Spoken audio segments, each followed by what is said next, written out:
प्यारे दोस्तों, अस्सलाम वालेकुम। काजी राशिद आपकी खिदमत में हाजिर है। जैसा कि आपको पता है कि टाउन ऑफिसर और म्यूनसिपल ऑफिसर का सिलेबस अनाउंस हो चुका है और उसमें ये बताया गया है कि इंग्लिश 20% और जनरल नॉलेज 80% आएगा। तो जनरल नॉलेज जो है उसको कैटेगराइज किया गया है कि पाकिस्तान अफेयर्स, करंट अफेयर्स और एवरीडे साइंस। और इंग्लिश का तकरीबन 20% पोर्शन है जो इस एग्जाम में आएगा और उस 20% में क्या क्या आ सकता है वो हम डिस्कस करेंगे। तो सबसे पहले tenses, active and passive voice. उसके बाद नरेशन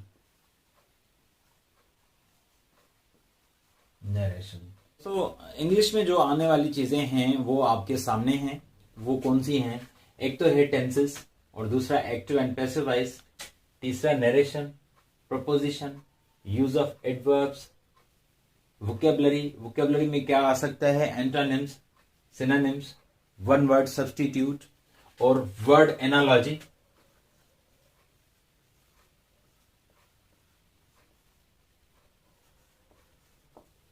और उसके बाद correction of sentences. English in चीजों में से आएगी। तो अब ये क्वेश्चन बनता है कि ये सारी चीजें तैयार कहां से की जाए। वैसे मार्केट में बहुत सारी बुक्स हैं जो बहुत हेल्पफुल हैं इन चीजों की तैयारी करने के लिए। तो आप कोई भी बुक उठा लें और उसको पढ़ें और उसको समझें और उसकी जो एक्सरसाइजेज हैं वो हल करें तो आपकी प्रिपरेशन अच्छी हो सकती है। फिर भी कुछ बुक्स हैं वो आपको रेफर करने हैं। मिसाल के तौर पे कोई भी बुक उठा लें जिसमें टेंसेस, एक्टिव पैसिव, नरेशन, इसकी प्रैक्टिस कर लें। और मैं तो ये भी कहूंगा कि सीएसएस और पीएमएस के जो पेपर्स हैं उनमें जो भी एक्टिव पैसिव वॉइस आए हैं, जो भी करेक्शन ऑफ सेंटेंसेस आए हैं या जो भी टेंसेस या नरेशन या इस तरह की जो चीजें आई हैं तो वो आप सॉल्व कर लें।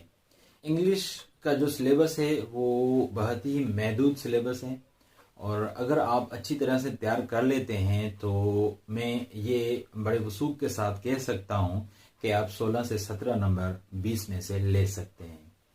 तो इंग्लिश में जो चीजें हैं वो कहां से तैयार की जाएं? तो सबसे पहले tenses, active passive, narration, preposition, use of adverbs, ये सारी चीजें आपको बेसिक बुक्स में से मिल जाएंगी। अगर बेसिक बुक्स में से तैयार कर लेते हैं तो ठीक है, अगर नहीं तो रेंडन मार्टिन की बुक है उसमें भी मौजूद है, वो सारी चीजें आप पढ़ें। उसके बाद एमसीक्यूज की एक्सरसाइजेस भी सॉल्व करते जाएं। और वो जो एमसीक्यूज की एक्सरसाइजेस हैं वो एमसीक्यूज के बहुत सारे बुक्स मार्केट में मौजूद हैं। काफी कंपनीज ऐसी हैं जो इस तरह की प्रिपरेशन करवाती हैं और इस तरह की बुक्स पब्लिश करती हैं। लेकिन बहुत इंपॉर्टेंट चीज ये है कि फेडरल पब्लिक सर्विस कमीशन के जो पास्ट पेपर्स की बुक है उसमें जो एमसीक्यूज आए हैं वो आप सॉल्व कर लें। और उसके बाद काफी ऑनलाइन वेबसाइट्स हैं जैसा कि एग्जामवेडा, पाक एमसीक्यूज, इस तरह की काफी वेबसाइट्स हैं आजकल, वो बहुत अच्छा काम कर रही हैं। बहुत सारी हैं, मैंने जो नाम लिए हैं उनके अलावा भी बहुत सारी हैं। तो आप उन पे काम करें, इंशाल्लाह वो ऑनलाइन टेस्ट देते रहें तो उससे आपको ये पता चलेगा कि आपका ग्रामर अब कैसा है और आपकी जो वोकैबुलरी है वो कितनी स्ट्रांग हो चुकी है। क्योंकि इन सारी चीजों में बहुत सारी गलतियां होती हैं।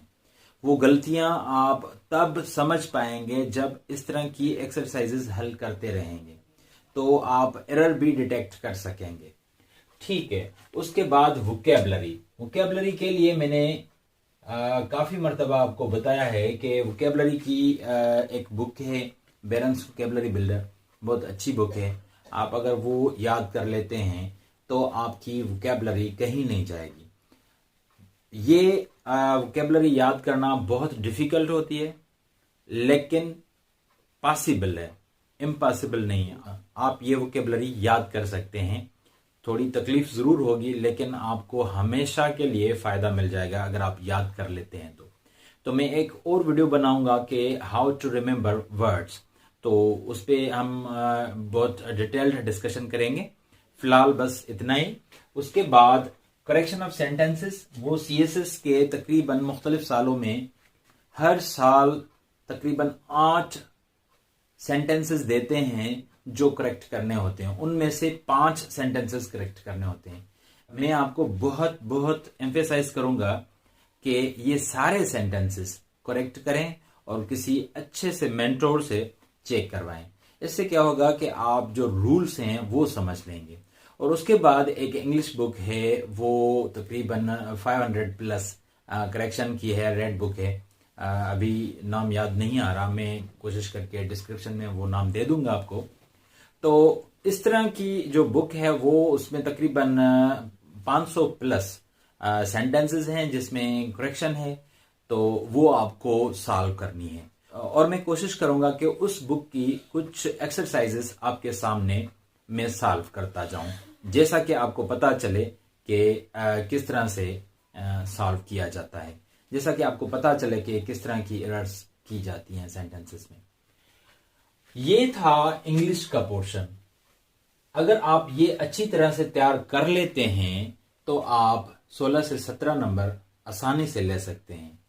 अगर बहुत अच्छी तरह से तैयार करते हैं तो 18-19 नंबर, लेकिन गलती की फिर भी गुंजाइश रहती है।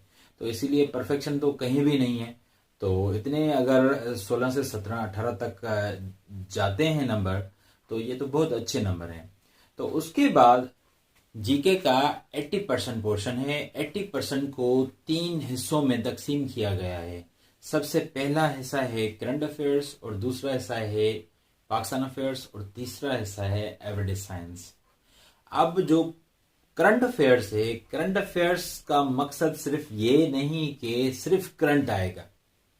करंट चीजें तो देंगे ही, लेकिन उन करंट चीजों के साथ साथ दूसरे 20 सवाल देंगे जो आपको तैयार करने हैं। तो सबसे पहले capitals, currencies, largest, smallest, tallest, narrowest, airlines, rivers, seas, oceans, mountains, glaciers, volcanoes, presidents, PMs, nuclear states, parliaments, books, organisations, heroes, इस तरह की काफी चीजें जो हैं वो करंट अफेयर्स में दी जाती हैं। वो बेसिकली वर्ल्ड जीके है, लेकिन ये करंट अफेयर्स में शामिल हैं और ये भी आएंगे। तो इसके साथ साथ, इन सारी चीजों के साथ साथ ऑर्गेनाइजेशंस भी है, और इनके अलावा काफी जियोग्राफिकल टर्मिनोलॉजीज जैसे कि बे, गल्फ, इस तरह की सारी चीजें वो भी आएंगी। और इन सारी चीजों के साथ साथ आपको वर्ल्ड करंट अफेयर्स पे भी फोकस करना है। अगर आप वर्ल्ड करंट अफेयर्स पे फोकस नहीं करेंगे तो आपका अच्छा खासा पोर्शन रह जाएगा। तो इस तरह से ये जो करंट अफेयर्स हैं वर्ल्ड के, तो ये जो वर्ल्ड करंट अफेयर्स हैं वो आप न्यूज़पेपर, टॉक शोज या मुख्तलिफ डॉक्यूमेंट्रीज देख के तैयार कर सकते हैं। ठीक है। तो उसके बाद करंट अफेयर्स के बाद है पाकिस्तान अफेयर्स। पाकिस्तान अफेयर्स में क्या क्या आएगा?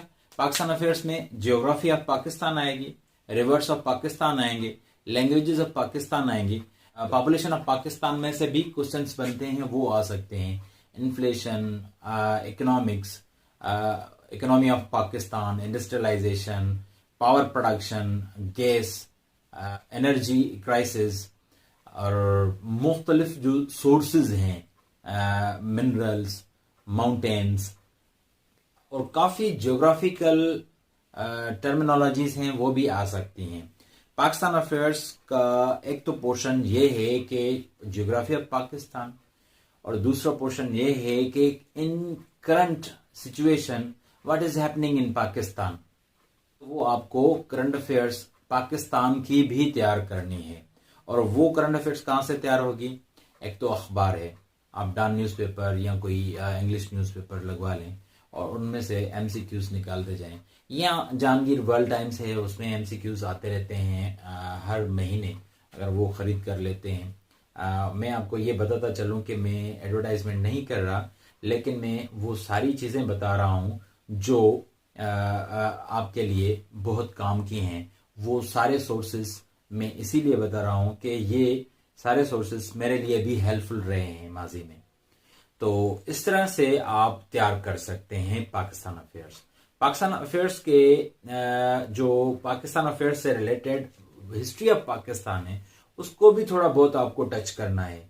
यहाँ लिखा गया है सिलेबस में ये लिखा गया है कि पाकिस्तान अफेयर्स, लेकिन पाकिस्तान का जो हिस्टोरिकल पोर्शन है वो भी आपको तैयार करना है। अगर तैयार नहीं करेंगे तो आपके काफी एमसीक्यूज रह सकते हैं। तो उसके बाद आता है एवरीडे साइंस। एवरीडे साइंस में क्या आएगा वो भी डिटेल्ड डिस्कशन करते हैं।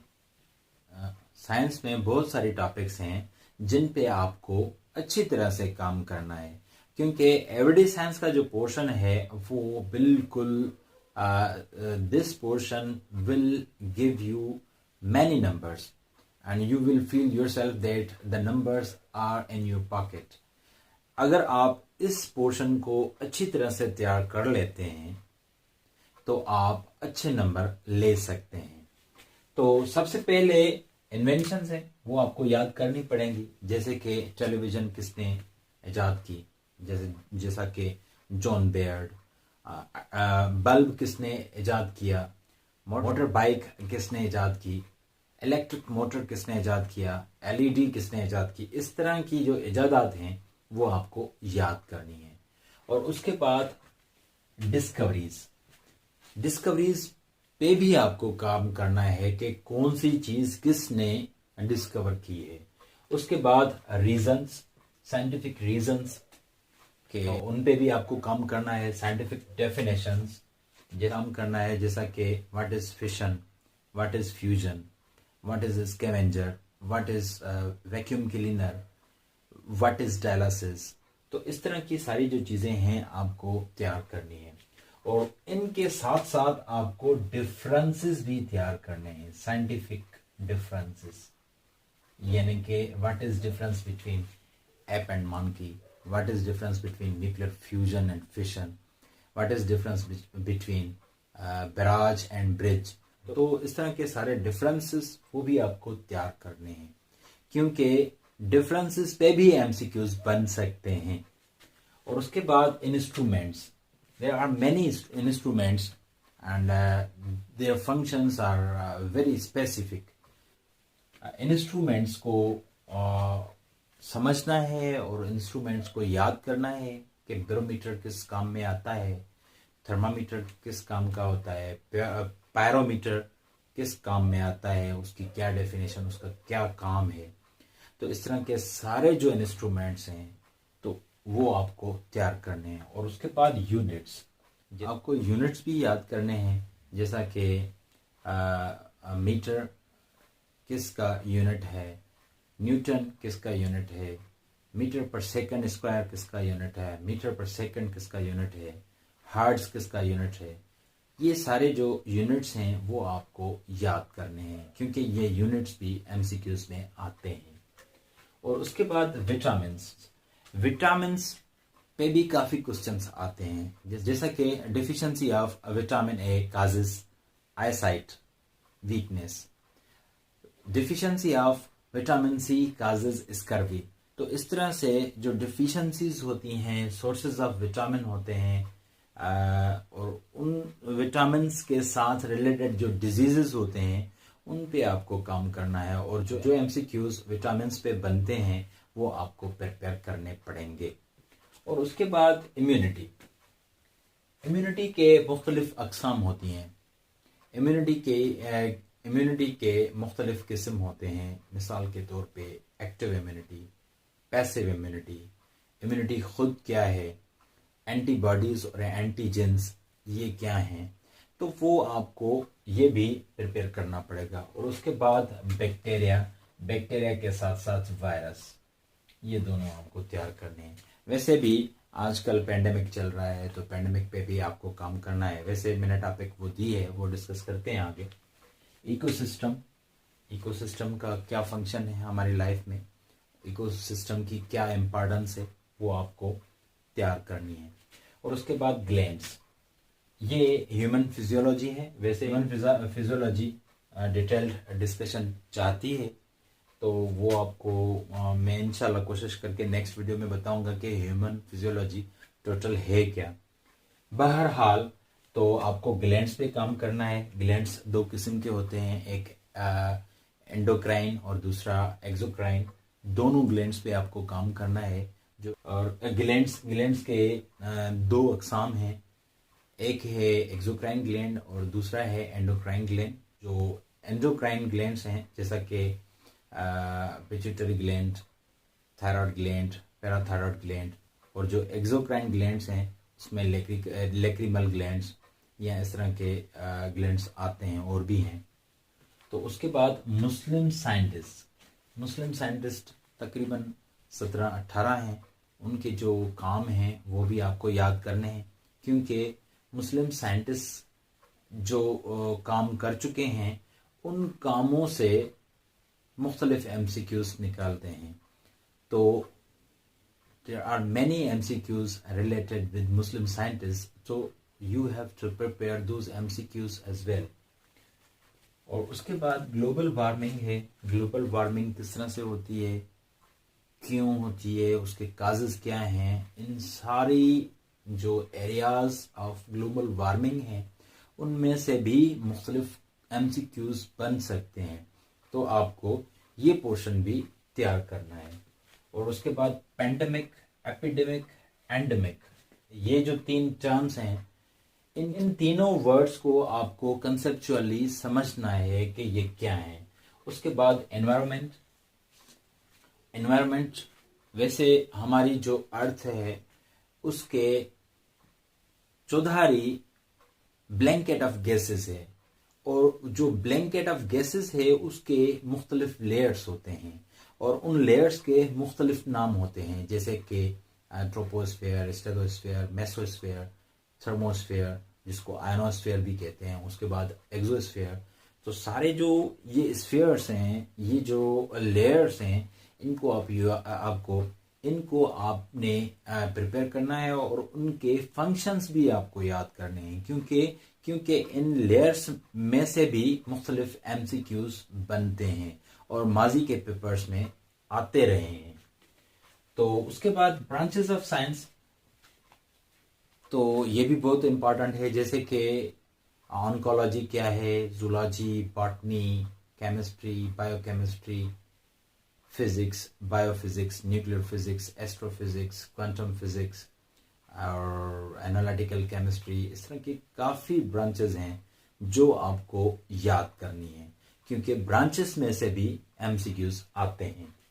और उसके बाद एनर्जी प्रोडक्शन के मुख्तलिफ तरीके होते हैं, मुख्तलिफ मेथड्स हैं। मिसाल के तौर पे hydel energy, solar energy, geothermal energy, तो और भी बहुत सारे हैं, न्यूक्लियर एनर्जी। तो आपको ये सारे जो एनर्जी सोर्सेज हैं जहाँ से हम एनर्जी प्रोड्यूस कर सकते हैं, वो सारे तरीके जो हैं वो आपको समझने भी है कंसेप्चुअली, और उनके MCQs भी याद करने हैं, क्योंकि वहाँ से बहुत सारे MCQs आते हैं। ये एक चीज़ जो मुझे याद आ रही है, बहुत इंपॉर्टेंट चीज़ ये है कि साइंस इस तरह का सब्जेक्ट है, अगर आप सिर्फ MCQs याद करते हैं तो वो कभी भी भूल जाएंगे। जब आप सिर्फ बगैर कंसेप्चुअल अंडरस्टैंडिंग के MCQs याद करेंगे तो वो बहुत सारी देर याद नहीं रह पाएंगे। तो अगर आप याद करना चाहते हैं इन MCQs को, तो आपके लिए ये लाजमी है कि हर एक टॉपिक को कंसेप्चुअली समझें। अगर आप कंसेप्चुअली नहीं समझते तो आपके MCQs for the time being तो याद कर लेंगे, लेकिन you will lose your all memories regarding these MCQs of everyday science. तो आपको इस तरह के MCQs याद करने हैं और समझने भी हैं। और उसके बाद है न्यूक्लियर फिशन एंड फ्यूजन। बहुत इंपॉर्टेंट टॉपिक है क्योंकि तकरीबन more than 7 countries have been nuclear countries in the world. तो मुख्तलिफ MCQs बनते हैं। न्यूक्लियर एनर्जी प्रोडक्शन पे भी MCQs बनते हैं, और चेन रिएक्शन क्या होता है इन पे भी MCQs बनते हैं, और फ्यूजन रिएक्शन क्या होता है, और हीलियम किस तरह से बनती है, सूरज पे जो रिएक्शन हो रहा है वो फिशन हो रहा है या फ्यूजन हो रहा है। और इस तरह के काफ़ी MCQs हैं जो फिशन और फ्यूजन के साथ रिलेटेड हैं, वो आपको तैयार करने हैं। और उसके बाद है रेडियो एक्टिविटी। रेडियो एक्टिविटी भी बहुत इंपॉर्टेंट टॉपिक है, वो भी आपको अच्छी तरह से तैयार करनी है, और उनके साथ जो रिलेटेड आंसर्स हैं और उनके साथ जो रिलेटेड MCQs हैं वो भी आप सॉल्व करते जाएं तो बेहतर होगा। और उसके बाद पेंसिलिन किसने डिस्कवर किया और पेंसिलिन का काम क्या है, तो इस मेडिकल ड्रग पे भी मुख्तलिफ MCQs बनते हैं, वो आपको प्रिपेयर करने हैं। उसके बाद antibiotics, urea, fertiliser, human physiology और excretory system, digestive system, CNS यानी कि सेंट्रल नर्वस सिस्टम, और उसके बाद peripheral nervous system, respiratory system, इस तरह के जो सिस्टम्स हैं वो भी आप तैयार करेंगे तो बहुत अच्छा होगा। और भी बहुत सारी चीज़ें हैं, मैंने बोर्ड पे वो चीज़ें लिखी हैं जो मुझे याद आई हैं जल्दी जल्दी में। वैसे इनके अलावा भी काफ़ी चीज़ें हैं जो आपको याद करनी हैं। इस तैयारी को आप लाइट ना लें। टाउन ऑफिसर और म्यूनिसिपल ऑफिसर की जो टेस्ट कंडक्ट की जाएगी वो बहुत डिफ़िकल्ट होगी, और इसमें नेगेटिव मार्किंग भी है, और बहुत कंपटीशन है, बहुत हैवी कंपटीशन है। तो इसलिए आप अगर ये सीट लूज नहीं करना चाहते तो आप दिन रात मेहनत करें और ये सारे MCQs याद करें। जो भी कोई सोर्स आपको मिल रहा है, जो भी कोई बुक मिल रही है, वो पूरी बुक पढ़ लें और उसके MCQs याद करें। अगर कोई वेबसाइट अच्छी लगती है तो वहाँ जाएं, वहाँ से MCQs पढ़ें। अगर कोई नोट्स मिलते हैं इनके साथ इनके रिलेटेड, वो आप तैयार कर लें। यानी कि you have to leave no stone unturned in order to prepare for these exams। तो जो कोर्स आउटलाइन था जो आपके साथ मैंने शेयर किया, तो नेक्स्ट वीडियो में इंशाल्लाह हर एक टॉपिक पे मुख्तलिफ वीडियोस अपलोड करेंगे, और मैं इंशाल्लाह प्रिपरेशन करवाना शुरू कर रहा हूँ, और वो भी ऑनलाइन होगी और यूट्यूब पे ही होगी। मेरे कोई भी जूम क्लासेस नहीं है और कोई भी दूसरी एक्टिविटी नहीं है इसके साथ रिलेटेड। तो मैं कोशिश करके जो भी MCQs हैं वो बोर्ड पे लिख के आहिस्ता आहिस्ता या स्क्रीन रिकॉर्ड करके आपके सामने आपकी खिदमत में पेश करूंगा। तो आज के लिए बस इतना ही, मिलते हैं नेक्स्ट वीडियो में। तब तक के लिए दीजिए इजाज़त। अल्लाह हाफिज़।